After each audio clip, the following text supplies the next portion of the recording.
Alright, growing up, I had cube steak and tomato gravy all the time. I have to have it. So instead of putting a bunch of coating on the cube steak, I'm just going to use my Ninja Never Stick and put no coating on it and give it a little crisp with the avocado oil or some bacon grease. Then I will show you how we thicken things up keto style. Alright, I'm doing a little seasoned collard greens on the side. Trying to get rid of this can. You could do real tomatoes or any kind of tomatoes that you want to for this. I'm going to do a little bit of chicken broth because I like the flavor, extra flavor, but you could just use water, honestly. It's very difficult to find a seasoning that does not have sugar in it, so we appreciate these guys, and it's tasty as well. Yeah, there's a price tag, but it's worth it. Let's see. Good stuff in there. Here's the deal with cauliflower rice.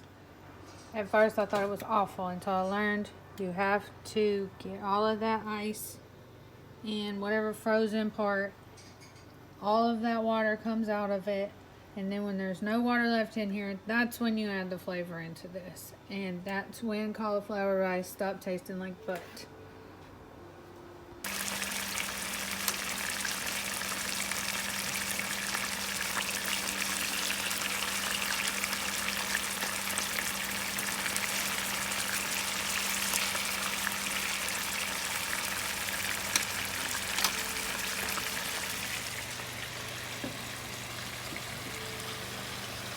Still got some more nibbling in there. I can actually hear it starting to sizzle when it's out of water. Now's a great time to add seasoning, butter and stalks and things, and then let it soak that up again to get in that good flavor like rice.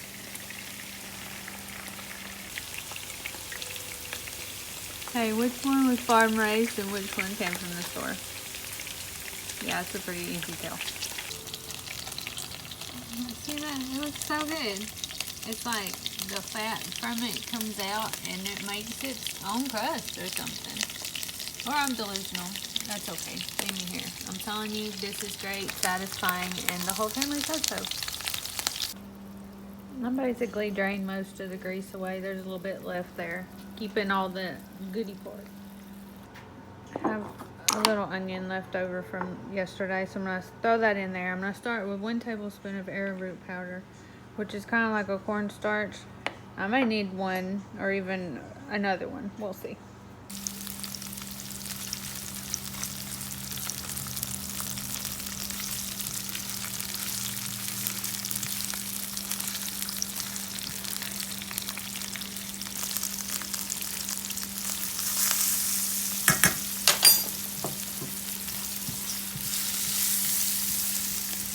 Just like any gravy. Alright, so I actually want it like that. I meant to do that. I'm going to add this now that we've got the thickener in there, and we're sure that it's thickening because it made a gooey paste with my onions. Oh, look at there. Oh, I missed my mama. What's happening? Childhood.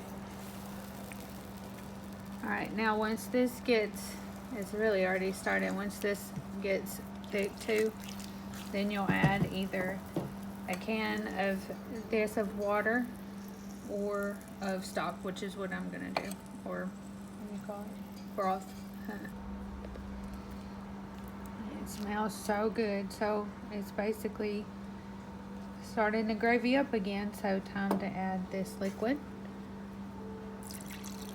I'm actually only going to do about half of this can, and let's see how it turns out.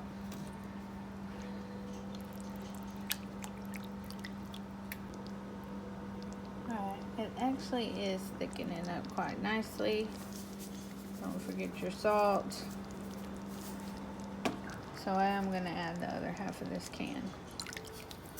You want to be careful with arrowroot. I mean, it works, but it can make things grainy if you use too much. So like this is something my mom made me growing up, and I had to find a way to have it for me sustainably. Maybe y'all can have the rice and the deep fried whatever, but this works for me. Maybe it'll work for you too. This is gonna thicken up again, but in the meantime, I'm gonna take about half of the meat and put them down in there, and as it thickens, it's gonna pull flavor from the meat and vice versa. I save a few out for my husband to have on the side. Alright, then that'll get thick. We'll put it on top of the cauliflower rice and have the collard greens on the side. We saw personal care marketed first with ivory, and this you can just throw it in the trash, replace it. It's a game-changing